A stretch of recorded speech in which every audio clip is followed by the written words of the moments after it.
Bienvenue dans l'épisode 5 de Breakable.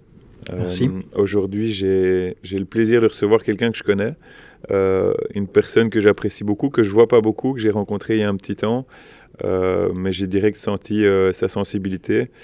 Un sportif de l'extrême, représentant Red Bull, donc il faut quand même le dire, il peut être fier.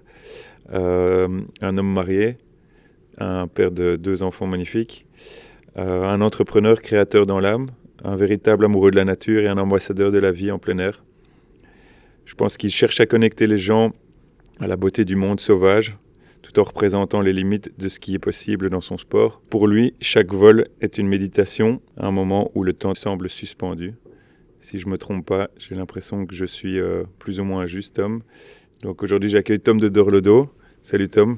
Salut Elliot, t'es dans le mille là, ouais, tout à fait. Ça me fait presque rougir. Non, mais je ne sais pas si ça fait rougir, mais déjà merci d'être là. Je suis content de te voir. On en parlera plus tard, mais avec des broches dans le pied, dans la jambe. Ouais. Merci de venir et peut-être commencer par une question assez simple. Tout le monde te connaît pour ton sport. Pourquoi ce sport-là ? Alors oui, moi je suis pilote de parapente professionnel et c'est vrai que c'est un sport qui... c'est pas moi qui l'ai choisi, j'ai l'impression, c'est un sport qui m'a choisi. J'ai découvert le parapente quand j'avais 14 ans. J'étais à l'internat à Maretsu à l'époque.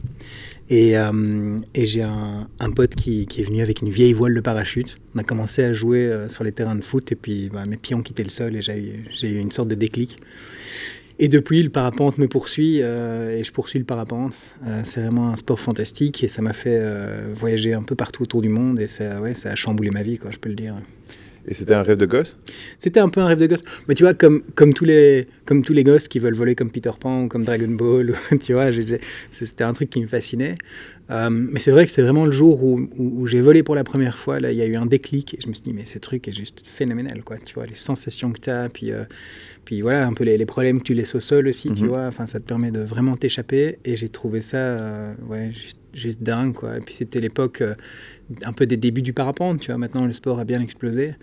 Et il y avait plein de choses à faire, plein de choses à découvrir. Et puis c'est un sport un peu sans limite, tu vois, où tu peux continuer à évoluer, à apprendre. Donc c'est vrai que ça a vraiment façonné ma vie ces 20 dernières années, quoi. C'est souvent un sport qui est perçu, tu as l'impression que c'est tous des héros, tu vois, ces gars-là, par vous. Parce que tu vois, on sait que vous prenez beaucoup de risques, vous faites des choses qui sont hors du commun. Mais il y a comme ça un moment où tu as déjà senti une certaine vulnérabilité, une certaine impuissance. Ah bien sûr, et le parapente, je pense que quand tu voles dans des conditions un petit peu engagées, un petit peu techniques, c'est toujours une leçon d'humilité assez agressive, quoi, tu vois. Malheureusement, moi, je suis passé plusieurs fois par la case hôpital. J'ai déjà eu des accidents. Je m'en suis relevé presque à chaque fois. Et ça fait partie malheureusement un peu du jeu quand tu pousses les limites. C'est un peu bizarre de dire ça, mais tu finis par les trouver, quoi, quand tu les cherches, tu vois. Et nous, c'est vrai que dans ma pratique du parapente, alors il y a 1000 pratiques différentes. Il y a des gars qui volent tranquillement le dimanche sur un petit site local et qui risquent pas du tout leur vie. Nous, c'est vrai que quand on pousse dans des conditions un peu fortes pour essayer de battre des records ou de faire des vols qui n'ont jamais été faits, ou simplement parce que on est un peu plus curieux, tu vois, on va chercher un peu la difficulté, c'est vrai que là on s'expose un petit peu plus. Mais après, je pense que comme tout, tu vois, c'est un petit peu comme toi, quoi. Tu t'es pas réveillé un matin aux Jeux Olympiques, quoi. Tu vois, ça se fait progressivement, ça se fait lentement, en accumulant de l'expérience. Et donc finalement, nous, on est assez préparés pour ce genre de conditions. Et t'as pas l'impression que dans ce milieu-là, c'est chaque fois celui qui va faire le plus trash, le plus extrême, et au finish, on frôle chaque fois un peu avec cette limite qui devient très dangereuse. Ouais, je pense que dans tous les sports, il y a parfois cette dérive, tu vois, de partir vraiment à l'extrême. Il y a cette culture de la performance qui, d'un côté, moi, m'attire, d'un autre côté, je la rejette un peu, tu vois. C'est de vouloir toujours être plus rapide, plus vite, plus haut, plus performant que l'un ou l'autre. C'est pas quelque chose qui m'intéresse particulièrement, tu vois. Moi, je suis un compétiteur dans l'âme parce que j'ai envie de m'améliorer et personnellement de faire des trucs que j'ai jamais fait. Mais tu vois, être premier, deuxième ou 12e sur une compétition, ça me fait pas vibrer, quoi, plus que ça. Et donc, je pense que là, en effet, il y a un problème d'ego parfois dans ce genre de sport qui fait que certaines personnes prennent plus de risques. Il y a aussi un petit peu cette nouvelle tendance depuis quelques années avec les réseaux sociaux, avec les caméras partout, et voilà, les gars qui veulent se prouver qui peuvent avoir des followers. Et là, il y a des prises de risques qui sont parfois un petit peu démesurées par rapport à ce qu'on peut y gagner, quoi. Moi, je dirais que petit à petit, je m'assagis. Tu vois, j'arrive à une phase dans ma vie où je me rends compte que ça n'a pas tellement d'intérêt d'aller absolument risquer sa vie pour faire un vol de plus. Donc, j'essaye vraiment de rester assez humble. Mais mon expérience me permet quand même de faire des vols assez fous. Et je suis très content de voir des jeunes qui arrivent vraiment avec la banane, avec une super envie d'en découdre et de pouvoir un peu les guider aussi, les conseiller. Et peut-être, à ma petite échelle, essayer de changer la culture du sport vers une culture qui est justement peut-être plus contemplative, tu vois, que vraiment de la compétition. De dire, mais en fait, le meilleur pilote, c'est celui qui s'amuse le plus, quoi. C'est celui qui se fait vraiment plaisir, c'est celui qui s'éclate, sans absolument devoir regarder les compteurs et être constamment sur la perf pure, quoi. Ouais, parce que je parlais de cette vulnérabilité, tu vois, et je me demandais justement si des gars comme vous, tu vois, qui prennent autant de risques en ont, tu vois, ont cette certaine vulnérabilité. Et puis j'en parlais dans mes premiers podcasts que tu as sûrement écouté, j'espère, tu vois. Mais vous allez me regarder. non, mais tu vois, je parle beaucoup de vulnérabilité. Et en tant qu'homme, c'est déjà, je le disais l'autre fois, c'est déjà quelque chose qui n'est pas beaucoup, en tout cas, fait entre nous. On parle peu souvent quand on est mal. Toi, tu t'estimes un homme vulnérable qui en parle ? Ah ouais, moi je suis quelqu'un de très sensible. Tu vois, j'ai l'alarme facile, je suis très sensible. Donc, et ça m'a beaucoup servi dans ma carrière parce que je crois que j'arrive à cerner les gens très facilement, tu vois, et de comprendre leurs envies, leurs besoins, leurs objectifs. Et donc, j'ai cette sensibilité-là qui est parfois un peu dure à porter parce que, tu vois, je vais assez vite... m'émouvoir pour certains trucs, tu vois.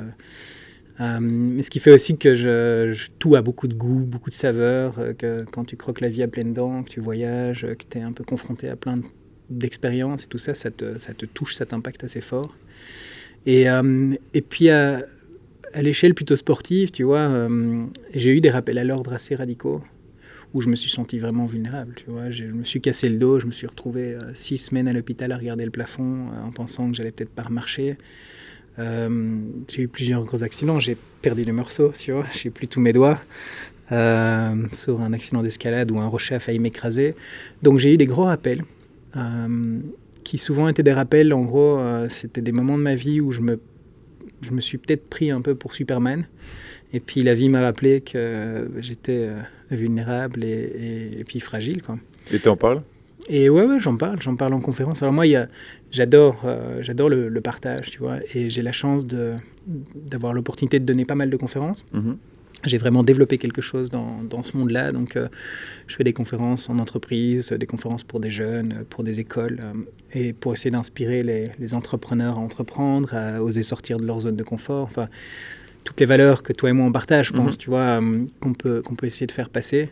Et évidemment, je parle de la vulnérabilité. Je suis plus, comme je te le disais tout à l'heure, dans le culte de la performance extrême, mais plutôt de se dire comment est-ce qu'on peut accepter cette fragilité aussi, tu vois.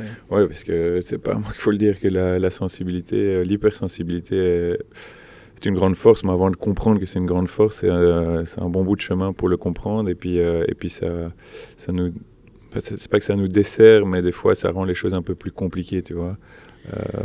Disons qu'on a plus de mal à pas être touché par certaines situations, quoi, tu vois.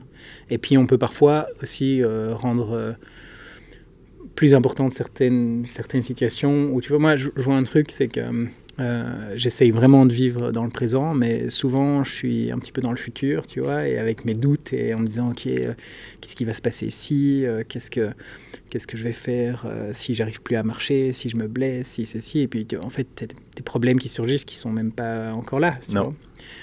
Et donc la question c'est d'essayer de maîtriser tout ça. Et moi, à ma manière, ce qui m'apporte de la paix et de la tranquillité, c'est la nature, c'est mon contact avec la nature. Et en fait, tu vois, le parapente, pour moi, ça a toujours été plus que mon sport et ce qui m'a emmené un peu à faire ce chemin de vie, ça a toujours été un prétexte pour partir à la découverte d'endroits exceptionnels, pour partir à la rencontre d'autres cultures, pour m'échapper dans la nature. Tu vois. Moi, je suis un profond solitaire. C'est fou parce que t'as enchaîné sur ma prochaine question. En fait, t'es souvent seul, longtemps. Ouais. Et donc, on pourrait dire la solitude devient presque parfois écrasante, ou alors ça devient plutôt comme quelque chose de profondément libérateur de se retrouver comme ça pendant... parce que si je ne me trompe pas, tu voles des fois pendant 7, 8, 10 heures. Ah ouais, la solitude pour moi, c'est... je suis un solitaire dans l'âme, tu vois. Alors je suis aussi un animal social, j'adore aller me faire une bonne fête, tu vois. Je peux... voilà, j'aime bien retrouver, j'ai des bons amis et j'aime bien les retrouver. Mais disons que depuis longtemps, je fais régulièrement le choix d'être seul.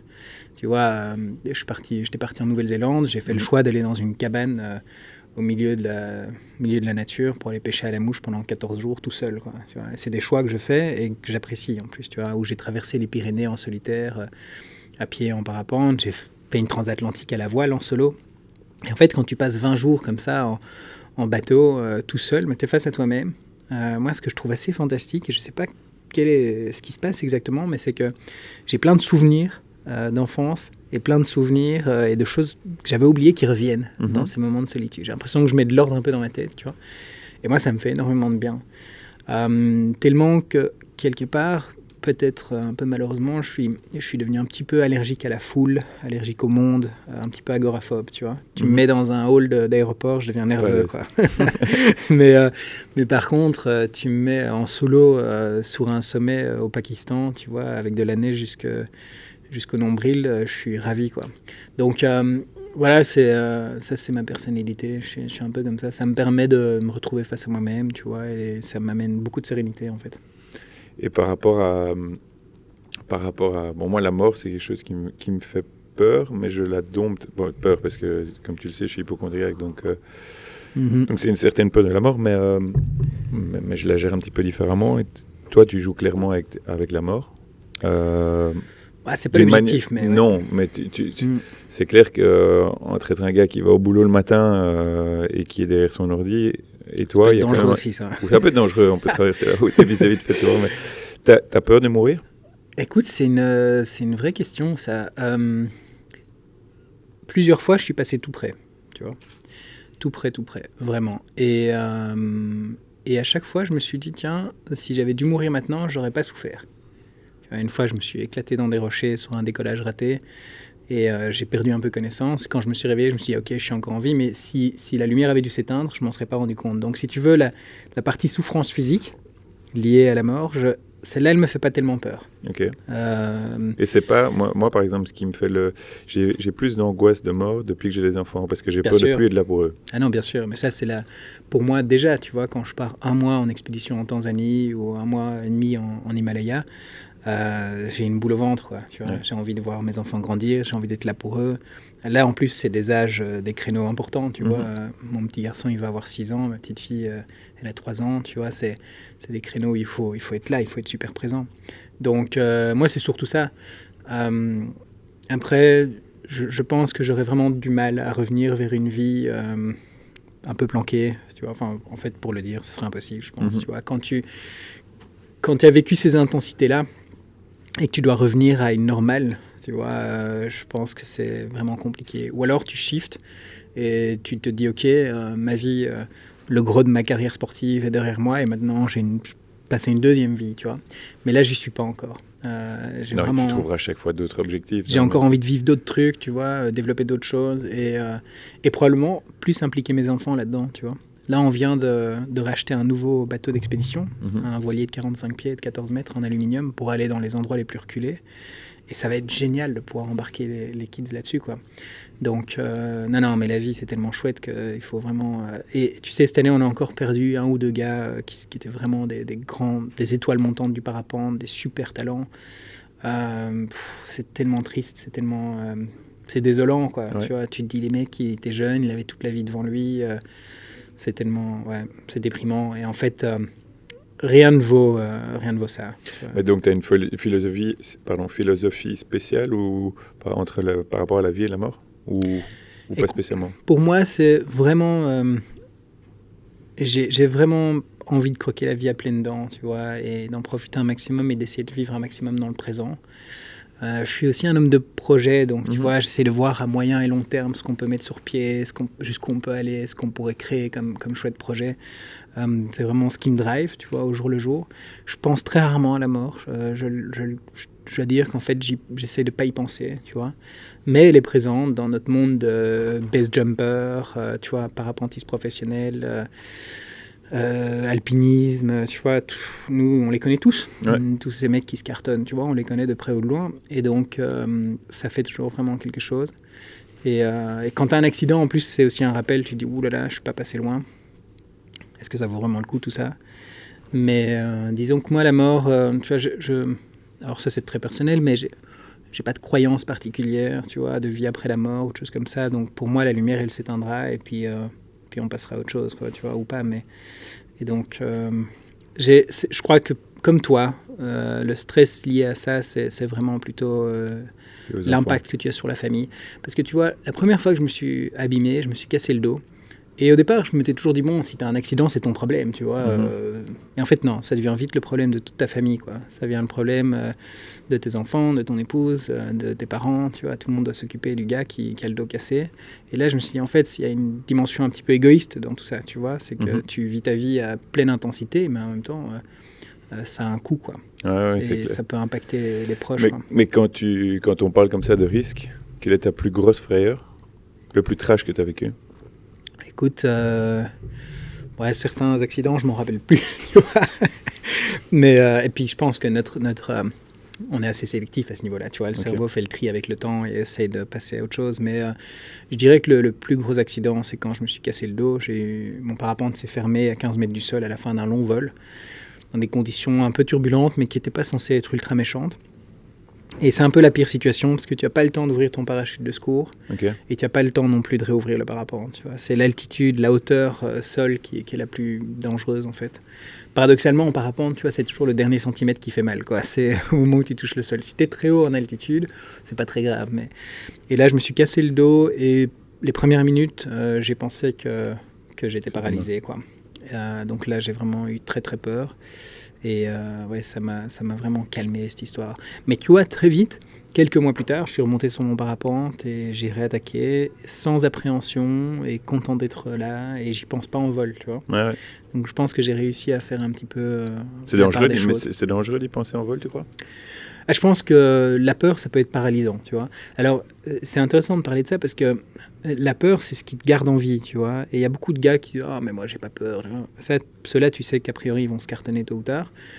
Mais la plupart de mes potes qui sont très, très forts en parapente, ils ont des moments de peur, des moments de stress et des moments d'hyper-concentration. Et en fait, c'est là que tu dois vraiment être dans le flow et que tu dois être ultra sérieux par rapport à ta pratique et ultra sharp. Et moi, parfois, j'ai des moments de stress, mais je me laisse jamais emporter par la peur. Ça m'a vraiment permis le parapente à ce niveau-là m'a permis de maîtriser mes émotions assez bien, tu vois, pour que quand ça commence à vraiment être tendu, ok, on se calme, on doit être efficace. Là, c'est le moment de se concentrer. Et finalement, c'est intéressant parce que ça t'emmène à des niveaux de concentration extrêmes, quoi. Ce qui est important à ce moment-là. Il ne faut pas que ça soit paralysant. Tu vois. Non, j'imagine. Et parce que quand je sais que tu as volé au-dessus du K2, qui reste la deuxième montagne la plus grande au monde. À côté sur les faces du K2. Et ça, c'était juste magique, quoi. Un rêve qui s'est réalisé. Écoute, en fait, l'Himalaya, comme tu le sais... L'Everest, c'était trop... Alors l'Everest, en fait, il n'y a pas des très bonnes conditions de vol sur l'Everest. L'accès est un peu compliqué. Même s'il n'est pas très loin en soi. Et il n'est pas très loin, mais il est dans une zone qui est un petit peu différente, très enneigée. Et puis moi, j'ai une petite histoire d'amour avec le Pakistan. J'y suis allé 6 fois déjà. C'est un pays que je connais bien, une culture que je connais bien. J'ai beaucoup d'amis là-bas. Et donc, la première fois que j'y suis allé, je me suis dit, quel est le truc le plus dingue qu'on pourrait faire? Ce serait d'être les premiers à arriver au K2 en vol, d'arriver à rejoindre cette montagne, d'essayer de la survoler. Et puis finalement, on a passé 35 jours avec mon meilleur pote là-bas à essayer d'atteindre cette montagne. On a fini par l'atteindre. Et on l'a pas seulement atteinte, on a réussi ce jour-là à voler sur 4 sommets de 8000 mètres. Et on les a enchaînés sur un très long vol qu'on a appelé le Grand Slam, parce que c'était 4 montagnes mythiques. Et c'était combien de temps ça? Et c'était il y a 1 an et demi, il y a 2 étés. Et c'était fantastique, c'était vraiment, vraiment dingue. On s'est retrouvés à plus de 7500 mètres d'altitude sur les faces du K2. Tu vois la moitié de l'Himalaya. On voyait l'Himalaya chinois, l'Himalaya indien. En dessous, c'est des crevasses et des glaciers. Là, ça demandait un engagement vraiment total parce que tu vois, quand tu regardes en dessous de toi, tu te dis en fait, il n'y a pas de possibilité d'atterrissage, quoi. Cas d'urgence, il n'y a pas en fait. En fait, tu es obligé, on disait the floor is lava, tu vois, parce que quand tu regardes en dessous de toi, tu dis en fait, tu peux pas poser, quoi. Tu arriverais à 60 km/h dans des cailloux et des crevasses, tu laisses tes jambes, quoi. Ouais. Donc il faut être sûr de tes conditions, et c'est là que c'était vraiment intéressant, c'est qu'on volait avec Horacio, qui est un pilote vraiment, vraiment exceptionnel, et on s'entraidait, on travaillait en équipe. On peut penser que le parapente, c'est un sport très solitaire, mais là, vraiment, on a travaillé en équipe. Et c'était super intéressant de faire ces vols-là ensemble. Si on doit continuer, en tout cas dans la lignée du K2, quel est ton plus beau moment? Parce que je sais que tu n'as pas volé qu'en Asie, tu as volé aussi en Afrique. Ouais, écoute. Il y en a un qui ressort comme ça du lot? Je pense qu'il y a vraiment plein de moments qui ressortent, mais la réalité, c'est que le parapente a cette espèce de truc un peu magique où chaque vol est très différent. Chaque endroit où tu voles, chaque vol que tu fais, les conditions sont toujours différentes et tout ça. Donc, c'est très complexe de comparer l'un à l'autre, tu vois. Mais je dirais que maintenant, là, tu me demandes comme ça, quels sont les vols qui te marquent le plus? Dernièrement, c'est les vols que j'ai pu faire avec Jack, avec mon fils. J'emmène Jack en biplace, tu vois. Je le mets devant moi. Et alors, on vole et on a fait déjà plein de vols, parce qu'il adore ça. Récemment, je lui ai fait croire que s'il battait les bras comme ça, on montait. Tu vois. Alors, le gars, il a l'impression d'avoir des ailes. Et c'est génial. On allé voler dans les Alpes. Mais il adore ça. Ah oui? Il est complètement accro. Mais je peux pas prendre mon parapente et partir sans lui quand on est à la maison, quoi. Et on a de la chance d'avoir des sites de parapente autour de la maison chez nous. Mais je l'ai emmené dans les Alpes l'année dernière, on a volé ensemble et il y a un aigle qui est venu voler à quelques mètres de nous. Et Jack a ouvert la conversation avec l'aigle. Ah, salut, ça va? T'as vu, je vole avec mon papa. Et c'est magique, tu vois. Et là, j'attends que ma fille me demande d'aller voler. Elle a déjà demandé une fois, donc maintenant je suis impatient d'aller voler avec Léonard. Et c'est quoi la sensation de se retrouver avec son fils comme ça, si haut? Mais c'est génial parce que tu vois, tu partages ce que tu aimes le plus au monde avec les personnes que tu aimes le plus au monde. C'est génial parce qu'en plus pour lui, tu vois, la première fois qu'il a volé, il avait 3 ans et il s'est endormi en vol pendant un vol de distance et il a fait une sieste. Donc le gars, il commence à chanter, tout content et tout ça, il chante ses petites chansons, ses trucs, et puis d'un coup il s'endort comme tu ferais ta sieste dans un siège de bagnole, quoi. Ouais. Et puis on a volé 2 heures comme ça. Il s'est réveillé après l'atterrissage et il a dit ouais, c'était génial, et il a trop adoré. Puis on a dû faire du stop pour rentrer à la voiture. Et donc pour lui, c'est une normalité, tu vois. Et là, il prend les commandes maintenant, il sait déjà piloter.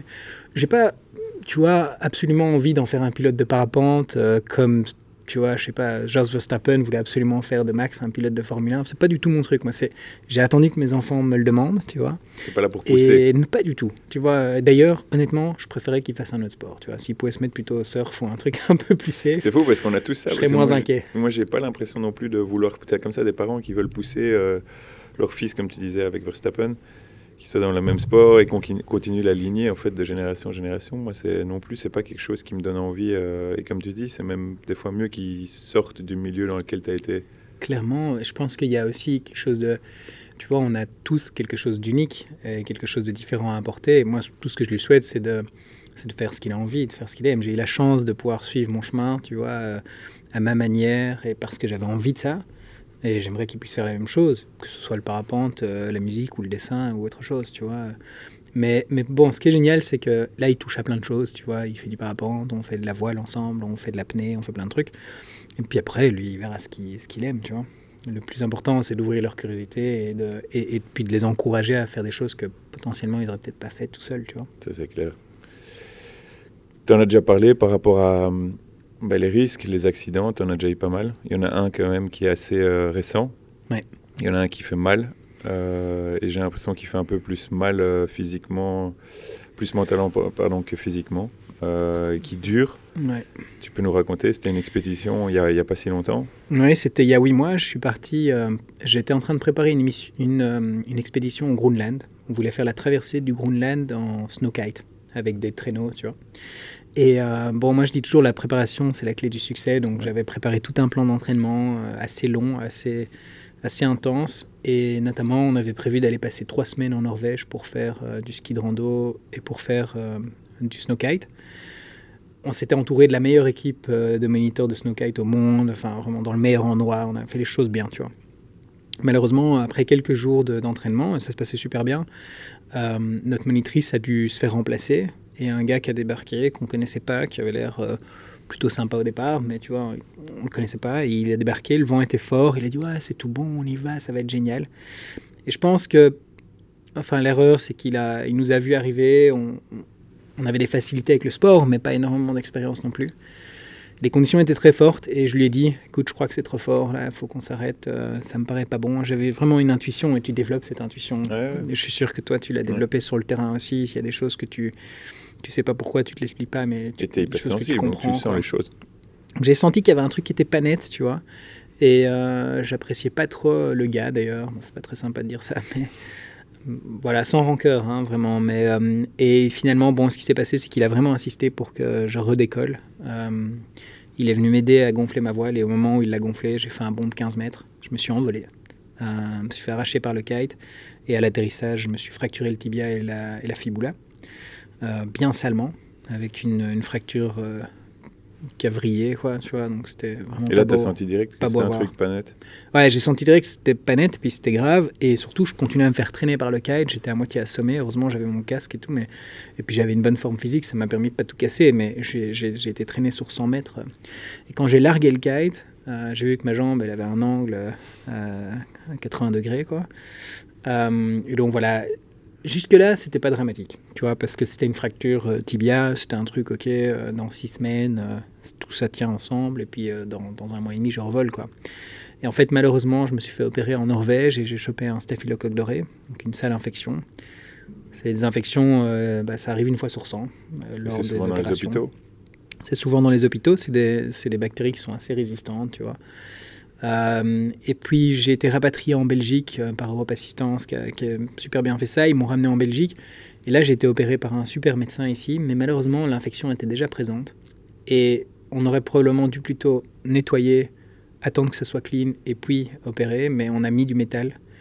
Et en fait, si tu veux, pour faire court, la bactérie, elle se planque dans le métal, dans le biofilm du métal, et elle est inatteignable. Donc tu peux lui mettre autant d'antibio que tu veux, tu ne vas pas la voir, quoi. Okay.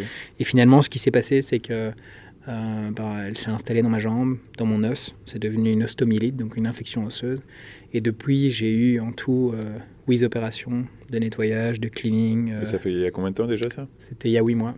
Et tu es encore avec des broches dans la... Voilà, alors maintenant, après 3 gros nettoyages, on a pu prendre un morceau de ma hanche et l'installer dans mon tibia. C'était il y a 10 jours, c'est pour ça que j'ai peut-être pas le temps. C'est très bonne mine, t'inquiète pas. Je suis un peu KO, je te le cache pas. Et ouais, et c'était, c'est pas fun, quoi, parce que bon, ce que j'en retiens, tu vois, de cette histoire, c'est que bon, si tout va bien dans 2 mois, ça sera derrière nous, je pourrais commencer à marcher, et a priori, les médecins sont très encourageants et disent que je vais récupérer à 100%, tu vois. Ce qui est cool, c'est que j'ai la chance d'être hyper encadré. J'ai eu accès aux plus grands chirurgiens, tu vois, grâce à mes sponsors et tout ça, donc je dois dire que dans ma malchance, j'ai beaucoup de chance. J'ai un nutritionniste, un préparateur mental, je suis hyper suivi, donc... tout devrait bien se passer et a priori, dans 2 mois, ce sera plus qu'un mauvais souvenir. Mais mentalement, en effet, c'est très très dur parce que c'est chaque fois mauvaise nouvelle sur mauvaise nouvelle sur mauvaise nouvelle. Et puis à un moment, on commence à flirter avec des décisions importantes à prendre, tu vois. C'est quoi le plus gros risque? Bah écoute, allez, on n'y est pas encore et personne n'a envie trop d'en parler pour le moment. Mais disons que si l'infection revient continuellement, à un moment, tu n'as pas d'autre option que l'amputation, quoi, tu vois. Ça te fait peur? Ouais, non, bien sûr, j'ai pas envie de perdre ma jambe, tu vois. Mais encore une fois, je crois pas qu'on y est déjà. Mais par contre, j'y ai déjà beaucoup réfléchi. Je me suis retrouvé à regarder plein de vidéos YouTube de gens avec des jambes en carbone et trucs. C'est pas fun, mais tu vois, tout doucement, je me prépare un petit peu mentalement au cas où ça devrait être le prochain défi. Maintenant, moi, j'ai toujours un peu avancé dans la vie d'une manière assez... tu vois, pour moi, tout ça, c'est un challenge en plus, quoi. Je crois que... Tu crois pas que c'est des fois... tu crois que la vie envoie des signes? Ben, tu vois, ça, c'est une bonne question, parce que c'est parfois ce que les psychologues vont te dire, tu vois. On te dira, mais tu dois comprendre, la vie a quelques messages à te faire passer et tout ça.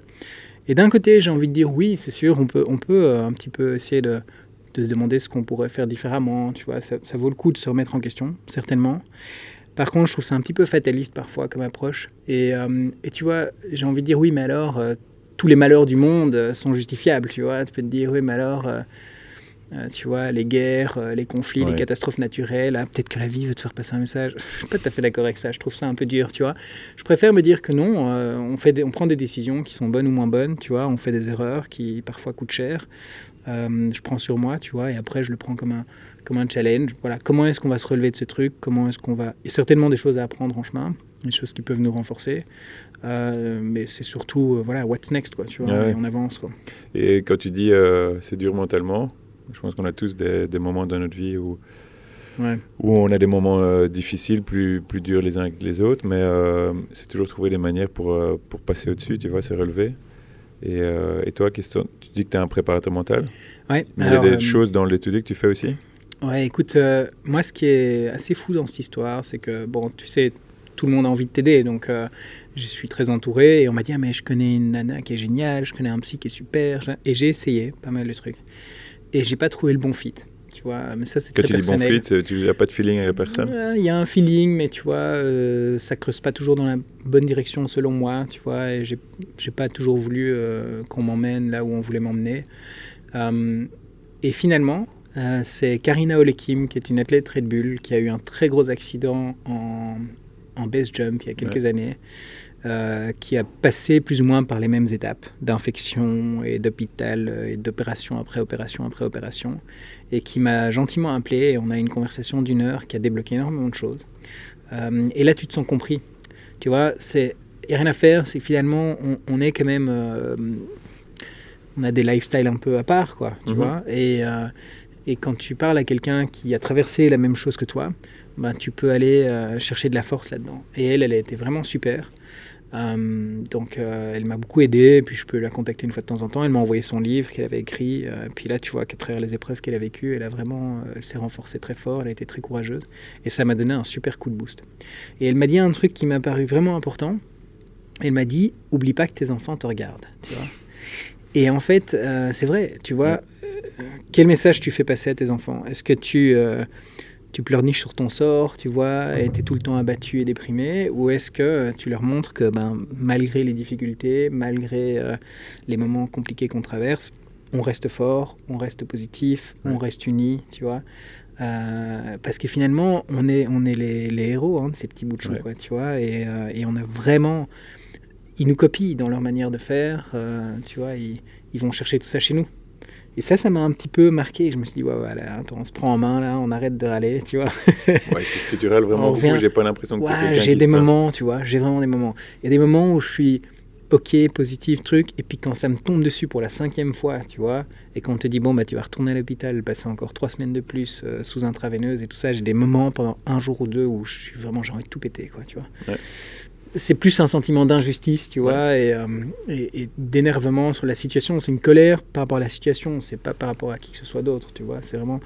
Et puis après, j'avale le truc, et puis j'y vais tête baissée, quoi. Maintenant, tu vois, je rentre dans les salles d'opération, je tends mon bras, je connais tous les protocoles. Tu sais, ah ouais, mec, je connais toutes les drogues, j'ai tout lu, tu vois. Et voilà, bon, c'est évidemment pas fun, tu vois, mais ce qui est intéressant dans tout ça, c'est que j'ai toujours été quelqu'un qui était assez attentif à ce que vivaient les autres, en tout cas à travers les accidents et tout ça, parce que quand j'ai eu mon premier accident, je me suis rendu compte que ça aidait vraiment d'avoir... Et donc, je passe des coups de fil à d'autres parapentistes qui sont blessés ou qui reviennent d'une blessure. Tu vois, j'ai toujours été très attentif à ça. Et ce qui est assez fou, c'est que l'ascenseur revient dans l'autre sens maintenant. Et j'ai jamais ressenti autant de soutien de ma communauté, tu vois, qu'à travers ces épreuves plus difficiles. Donc, il y a aussi beaucoup de belles choses dans toutes ces difficultés, tu vois. Beaucoup d'amitié, beaucoup d'amour, beaucoup d'entraide. Et voilà, ça me rebooste, quoi. Mais là, je te cache pas que j'arrive un peu au bout du chemin, tu vois. Il faut qu'on trouve une solution parce que je commence à vraiment m'user, quoi, de ce truc. Ouais, tu vas y arriver. Je pense que tu as le mental pour, en tout cas. Et on en parlait aussi là tout de suite. On disait la famille. La famille est a quand même une position importante dans ta vie actuellement, depuis toujours. Ouais. Et comment eux vivent la situation? Est-ce que les enfants sentent les choses? Enfin, ils les sentent. Les enfants sentent tout, tu vois. Et ma petite fille, quand on fait un FaceTime, elle est là, est-ce que je peux voir ta jambe et ça pour voir si elle est toujours là, tu vois. Ouais. C'est un peu flippant quand même. Mais oui, je pense qu'ils sentent tout, ils comprennent. J'ai la chance d'avoir, tu vois, d'être avec Sophia qui est juste exceptionnelle, quoi, qui est très forte, qui a vraiment une espèce d'attitude positive à toute épreuve. Tu penses que sans elle, tu ne pourrais pas le faire? Ouais, ça serait vraiment beaucoup plus sport, hein, clairement, tu vois. Et puis déjà, quand tu dois passer 3 semaines à l'hôpital et qu'elle gère tout à la maison, tu vois, mes parents nous donnent un petit coup de main ou ses parents nous donnent un petit coup de main, mais je veux dire, c'est pas évident, quoi. Non, elle est vraiment indestructible, quoi. Et tu vois, je vais te donner un exemple. Quand je me suis... c'est une histoire assez drôle, mais on s'est mariés avec Soph. Et puis, une semaine après, j'allais faire une expédition en Albanie et en Grèce. Et cet énorme rocher m'est tombé sur la gueule en pleine ascension d'une montagne et m'a écrasé la main. Et donc, j'ai dû appeler Sophia, tu vois, pour lui dire, quoi. Et 1 an plus tôt, j'avais demandé Sophia en mariage au Pakistan, dans le fin fond d'une vallée, là, près d'un glacier. Et on avait eu des discussions et ça, et je lui avais dit, ouais, t'as vu, tous mes amis porteurs d'altitude, là, ils ont des doigts en moins, ça, je trouve, ça le fait. Enfin, tu sais, c'est comme quand t'es gosse et que tu veux une cicatrice, quoi, tu vois. Alors, c'est quand même bien classe et tout. Et donc, j'appelle Sophia et je dis, ouais, mon amour, voilà... Il y a eu un petit accident et j'ai perdu une phalange ennemie. Là. Et puis sa réaction, ça a été de dire ah, mais c'est génial, c'est ton rêve, enfin, c'est trop chouette. En mode tellement positif qu'elle passait au-dessus de ça aussi. Et non, c'est génial, j'ai vraiment beaucoup de chance d'être accompagné par quelqu'un d'aussi fantastique, quoi. Et c'est vrai que. Et puis au-delà de ça, ça nous renforce aussi dans notre couple, dans notre famille, tu vois. Je me souviens que quand j'étais couché dans mon lit d'hôpital à regarder le plafond pendant 6 semaines et que Soph était, tu vois, là, non-stop, proche de moi, et ça renforce hyper fort les liens, quoi, tu vois. Non, je pense qu'on est un petit peu... une belle équipe. Une belle équipe et à ce niveau-là, on est un peu indestructible. Hein, c'est chouette. Ouais, j'imagine. Et surtout ce rôle de père. Toi, comme moi, on en a 2. Tu le vois comment, toi, ce rôle de père? Parce que t'es souvent parti, donc... Tu dis que moi j'avais à l'époque, dès qu'on partait longtemps en stage ou en tournoi, moi c'est quelque chose qui me bouleversait beaucoup et ça m'empêchait un peu de profiter du moment présent, peut-être parfois là-bas. Une fois que tu es là-bas, c'est plus facile, mais le départ était très compliqué. Toi, tu le vis comment? Parce que tu es quand même parti pour des périodes même très très longues. Ouais, écoute, alors... J'ai réorganisé un petit peu ma vie quand même, tu vois, quand je me suis mis avec Sophia plus sérieusement et on a commencé à avoir des plans en commun, des projets en commun. On avait acheté un voilier qui avait été abandonné au port de Bruxelles et on était parti naviguer pendant 3 ans. Mon idée, c'était de réussir à allier les deux, allier ma vie d'aventurier, mais aussi ma vie de couple, quoi, tu vois, et de remodeler le tout pour faire quelque chose ensemble, en fait. Et puis on a eu Jack pendant le voyage, et après s'être marié, on a eu un petit garçon qui a traversé l'Atlantique à 11 mois. C'est un petit bébé, quoi. Ouais. Et en fait, les 3 premières années de la vie de Jack, on était non-stop, tous les 3. Et c'était génial, c'était fantastique. Donc là, si tu veux, la question de l'absence s'est pas posée. Non. Et puis après, on est tombé dans les Açores, on est arrivé aux Açores à la voile, c'était le Covid, c'était compliqué de se déplacer en bateau, et on a décidé d'acheter un terrain aux Açores et de construire une maison. Et tu vis là-bas maintenant? Et je vis là-bas maintenant. Super maison. C'est un très chouette endroit, on a vraiment beaucoup de chance, on est au milieu de la nature, éloigné de tout, c'est génial. Et depuis, en effet, je repars sur des expés. Et quand je pars, c'est vite 2, 3 semaines, 1 mois. Et donc ça, c'est difficile pour moi. Ouais. Mais les enfants sont habitués depuis qu'ils sont petits. Et je dirais, bon là, c'est un petit peu un prétexte peut-être, mais j'ai écouté Mike Horn récemment qui disait que pour lui, ce qui était important, c'est d'être aussi un exemple pour ses enfants, tu vois, de leur montrer ce kick-là, quoi, de leur dire qu'il faut réaliser ses rêves, qu'il faut suivre un peu ses projets et tout ça. Je suis d'un côté d'accord avec ça. D'un autre côté, quand je rentre d'une expé un peu longue et que je vois que mes enfants, entre-temps, ils ont appris à compter, j'ai raté un anniversaire ou qu'ils ont grandi, c'est pas tellement que je m'en veux, c'est que j'ai l'impression de passer à côté de certains trucs, tu vois. C'est surtout que je rate des choses, quoi. Je les vois, tu vois, tu pars 2 semaines, tu reviens, ils ont changé, quoi. Et en fait, j'ai pas envie de rater quoi que ce soit, quoi. Donc j'ai vraiment envie de... Donc maintenant, je suis en train d'un peu penser ma manière de faire, tu vois, vers quelque chose qui serait plus... faire moins d'expéditions, mais mieux. Tu vois, essayer de mieux combiner mon temps en famille, faire des projets plus courts, parce que tu peux faire des très beaux projets en quelques jours, tu vois, sans aller au bout du monde. Et puis peut-être 1 ou 2 beaux projets annuellement, quoi, tu vois. Mais ouais, c'est pas évident, c'est un compromis, tu vois. Et toi, quand tu partais sur les jeux ou en compète, ça devait pas être évident non plus, quoi. Non, mais non, je te dis, j'avais dur. Et 1 semaine ou 2 semaines avant le départ, je pensais déjà à ça, tu vois, donc... ça m'empêchait d'être excité par le fait de partir, même avant les Jeux, alors que c'était le moment ultime de partir. Et je pense que c'est une des raisons aussi du pourquoi j'ai arrêté aussi assez tôt, tu vois. Donc, ouais, je ne sais pas si c'est un bon choix ou un mauvais choix, mais voilà, c'est peut-être mon côté un peu, peut-être trop père. On dit maman poule, mais père poule. Non, on l'est jamais vraiment trop, tu vois. Je pense que...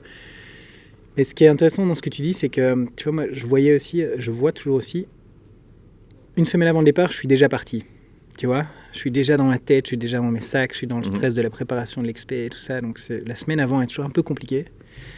Et une semaine après, je dois réatterrir. C'est aussi compliqué. Tu vois. Et donc, on le sait maintenant, tu vois. Et, tu vois, je dois réapprivoiser ma famille, quoi. Tu vois, revenir. Mais tu trouves pas que quand... J'avais un peu aussi ce sentiment à la fin, dans ma période d'équipe nationale, c'est un sentiment un peu parfois égoïste aussi. On vit beaucoup à travers nos histoires, à travers notre vie. Tu te dis pour ta femme, pour tes enfants qui doivent subir ça, comment tu le sens toi par exemple par rapport à Sophia, tu vois, tu te dis ils prennent quand même tout en charge à la maison, tu vois, et tout s'acclimate en fonction de ton programme. C'est pas facile pour elle en fait aussi. Non, clairement, et c'est vraiment, on a ces discussions-là, on a ces conversations, tu vois, et au départ, c'était un choix assumé, on était ensemble, et puis on se dit, ok, on va continuer à faire grandir ce truc. Et en fait, aujourd'hui, c'est vrai que peut-être on aurait presque envie d'inverser les rôles, tu vois. Moi, j'adore passer du temps aux Açores, j'ai plein de projets là-bas aussi, tu vois. Au-delà du fait que j'ai envie d'être avec les enfants et de les voir grandir. Et donc maintenant, Soph, elle est vraiment en train de se développer au niveau entrepreneurial, tu vois, développer son boulot et sa carrière. Et j'ai envie de lui donner toutes les chances de ce côté-là aussi, tu vois. Je dirais pas que c'est une question de maintenant c'est ton tour, maintenant c'est mon tour. C'est de comment on réussit à trouver un équilibre sain, tu vois, pour que ça fonctionne pour tout le monde et quelle est aussi sa vie. Et puis moi de mon côté, tu vois, encore une fois, je pense que on le savait, quoi, en se lançant dans l'aventure, on savait qu'on a un lifestyle un peu particulier, un peu différent.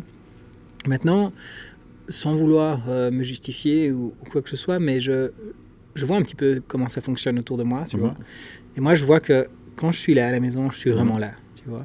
Je suis pas le gars qui disparaît à 6h30 du mat et qui revient à 19h45, tu vois, pour leur faire un bisou avant la nuit, quoi, tu vois. Moi, je suis à la maison toute la journée, je bosse et tout, je fais plein de projets, mais je m'entraîne, mais disons que je suis très présent. Quand ils reviennent de l'école, je les attends à 4h30, on vit plein de trucs. Donc j'essaie de focaliser sur ce que je vais appeler le quality time, tu vois, vraiment de créer des moments importants et intenses. Avec Jack, on vole, on fait de la voile, on fait de l'apnée, on fait plein de trucs. Avec ma petite Léo aussi, on va commencer à vivre des trucs un peu père-fille. Et donc c'est très chouette, tu vois, et finalement je pense que c'est ce qui retienne. Parce que ma relation avec mes enfants est vraiment très bonne et très forte. Et j'ai pas l'impression de les abandonner, tu vois, quand je pars.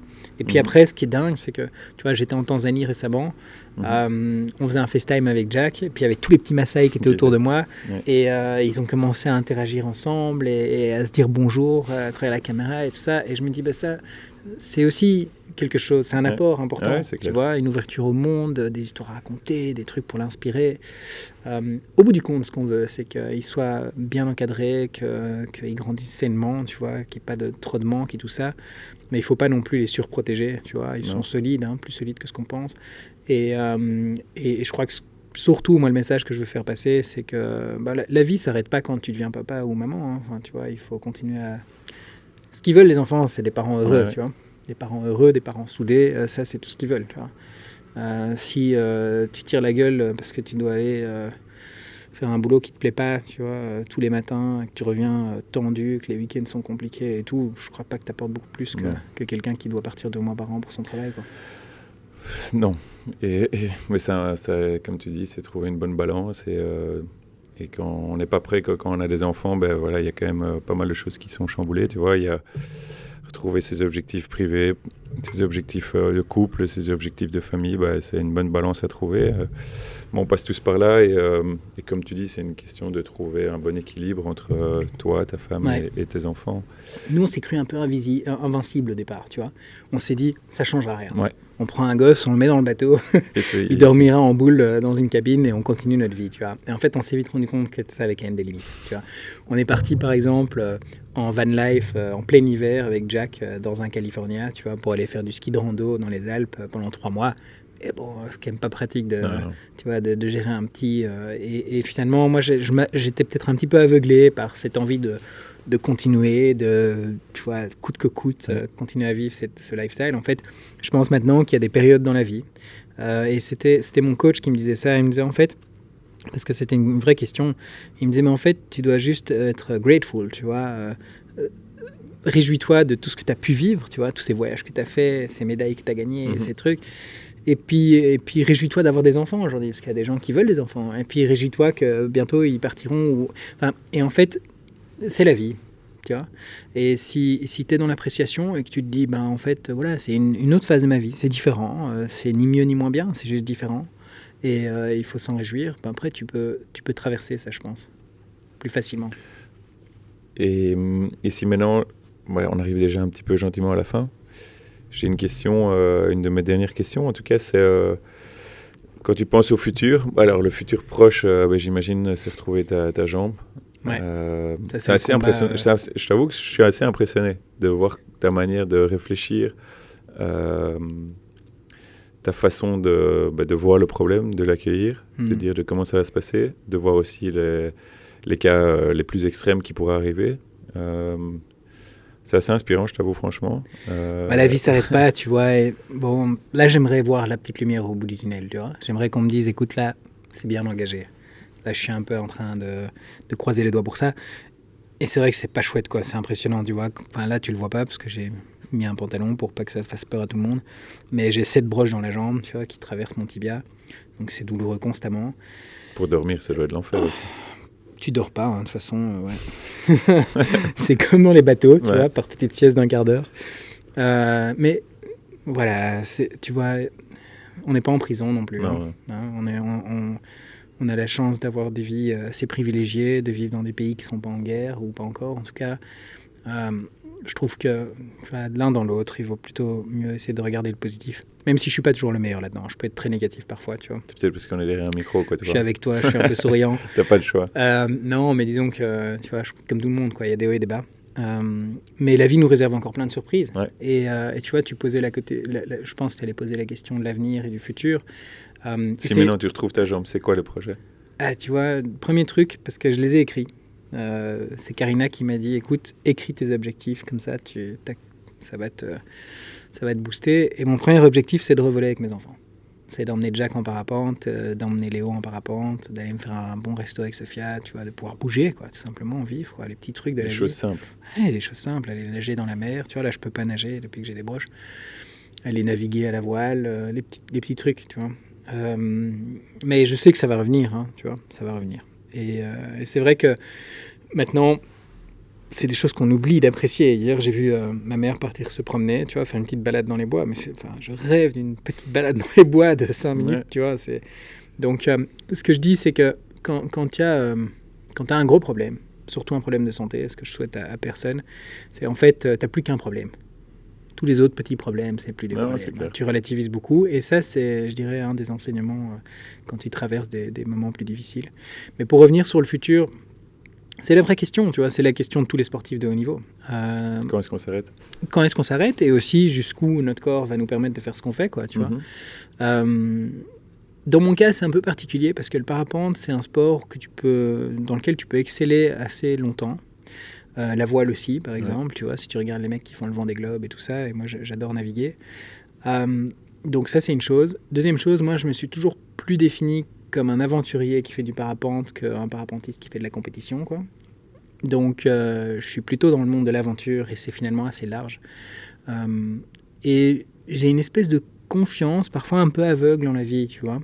Je me suis jamais vraiment posé cette question-là, tu vois, de me dire « Ah merde, le stress, qu'est-ce que tu vas faire le jour où tes sponsors te remercient, tu vois, qu'est-ce que tu vas faire ?» jour le jour.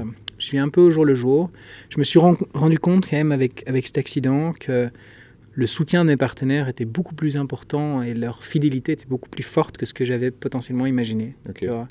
Je me suis retrouvé avec ma jambe à moitié arrachée là, et enfin voilà, c'est pas pour leur envoyer des fleurs, mais Red Bull, ils ont juste été exceptionnels, quoi, tu vois. Ils ont monté une équipe de chirurgiens en Allemagne, ils ont mis tout à disposition, ils ont vraiment facilité tout le truc, et tu te dis waouh, les gars, ils font le petit move en plus. Et tous mes partenaires se sont avérés vraiment être ultra fidèles, ultra proches. ultra attentif à ce que je vis et dans le soutien, quoi. Non, t'inquiète pas, Tom, ça prendra le temps que ça prendra. Et en fait, je me suis dit, mais ouais, moi qui pensais pouvoir les perdre en une demi-heure, en fait, non, ils sont là, tu vois. Donc ça, c'était déjà rassurant. Et puis, moi, j'ai un peu plein de... Enfin, j'adore... je suis très curieux, tu vois, donc... Pour un peu m'occuper pendant cette période de convalescence, j'ai pris des cours de botanique, des cours d'apiculture. J'ai lancé, je lance une petite marque de miel qui arrivera bientôt, du miel fabriqué par nos abeilles aux Açores. J'ai planté des centaines d'arbres fruitiers pour arriver à une espèce de petite semi-autonomie à la maison. Et puis j'adore la bonne bouffe, donc c'est génial. J'ai un énorme potager, tu vois. En fait, je me débrouillerai, tu vois. S'il faut passer à autre chose, je serais très content de le faire aussi. Je pense que, comme je te disais tout à l'heure, tu as plein de phases de vie à faire, enfin à vivre. Et de plus en plus, on en a rapidement parlé, mais j'adore cette dynamique de conférences, de inspirational speeches et tout ça. C'est ce côté legacy que tu as beaucoup. Peut-être écrire un petit bouquin, tu vois. Mais bon, là, je suis pas encore prêt. Faut encore un peu accumuler. Mais on a quand même quelques petits messages à faire passer. Et tu vois, l'autre jour, je suis allé donner une conférence chez BNP. C'était génial. Et à la sortie, tu as des gens qui viennent, qui te disent ça m'a touché, ça m'a impacté. Je traverse un moment difficile dans ma vie. Ce que tu as raconté, ça m'a fait du bien. Et c'est ce que tu fais aussi avec ton podcast. Tu t'en rends pas compte et les gens te le diront pas, tu vois. Mais quand quelqu'un est touché profondément par un message, ça peut aller très loin, tu vois. Et je pense que ça, c'est toute la magie de ce que tu fais avec un podcast comme le tien. C'est d'aller justement chercher des gens qui ont des choses à raconter et qui peuvent rayonner, tu vois, qui peuvent toucher d'autres personnes, tu vois, à travers le monde, dans des moments qui peuvent être plus compliqués ou dans des moments un peu où tu vois, ils se sentent un peu bloqués, un peu à l'arrêt, d'aller les pousser pour être une meilleure version d'eux-mêmes ou d'aller trouver leur équilibre, tu vois, je trouve ça génial. Je pense que tu clôtures bien la discussion qui m'a beaucoup touché mais je ne m'attendais pas au contraire avec un gars comme toi. Tu dis que tu veux inspirer et franchement, tu inspires beaucoup. Alors tous les gens, ils ont l'image de toi qui vole autour du K2 et qui fait des trucs de malade, mais je pense qu'il y a, et comme j'ai dit dans l'intro, un homme sensible, un père qui se retrouve avec des broches dans la jambe, et moi je serais en train de transpirer toutes les 2 minutes en me disant que je vais perdre ma jambe. Et donc, non, je crois pas. Ouais, si, mais je me connais. Mais quand je vois ça, chapeau pour ce que tu as fait, chapeau pour ce que tu fais. Je te souhaite surtout c'est beau quand tu dis que tes objectifs à court, moyen et long terme, surtout à court terme, c'est de faire des choses très simples dans la vie. Et on oublie parfois que juste aller promener dans la forêt ou juste prendre ses enfants dans les bras, parfois, c'est ça qu'il faut. En plus de gagner des médailles ou de monter les plus grands sommets. Merci Tom d'être venu. Merci à toi pour ton accueil. Avec plaisir. J'attendais que tu m'invites impatiemment. J'ai toujours voulu faire un podcast un peu différent, donc j'espère que c'est pas une interview ou une discussion. Non, mais je voyais le podcast, je disais j'ai vraiment envie qu'il m'envoie un petit message. Je crois que j'ai même dû un peu pousser, tu vois, parce que je trouve ça super, tu vois. C'est une manière un peu différente d'approcher les choses. Comme je te disais, j'en ai un petit peu marre, tu vois, de ces trucs ultra lissés, tu vois, ultra. Moi, j'ai plus envie de montrer. Ultra formaté, tu vois. Parce que c'est la conclusion, c'est que j'ai envie de montrer à travers tout ça, c'est le côté vulnérable qu'on a tous, et donc montrer comment on devient entrepreneur et comment on gagne des millions. En fait, je m'en fous. J'ai juste envie de montrer comment on se casse la gueule et comment on remonte la pente. Et t'es pas le seul. Il y en a plein d'autres personnalités qui vont venir ici. Et c'est même des personnalités qui me contactent, des gens, des sportifs de haut niveau qui me contactent parce qu'ils disent putain, mais en fait, moi aussi, j'ai envie de dire ce que j'ai ressenti. Je l'ai aussi. Enfin, ce que tu as vécu, je l'ai ressenti. Il y a pas mal de mythes à faire tomber aussi. Voilà, tu vois. Et comme ça, on voit un peu le côté un peu plus sombre des gens. Donc, merci d'être venu, merci d'avoir pris le temps. Bonne chance pour la suite, mais tu vas y arriver, j'en suis sûr. Merci. Et on se voit de toute façon très, très vite. Très bientôt, je reviendrai pour le prochain podcast. Ça va, merci. Merci, mec.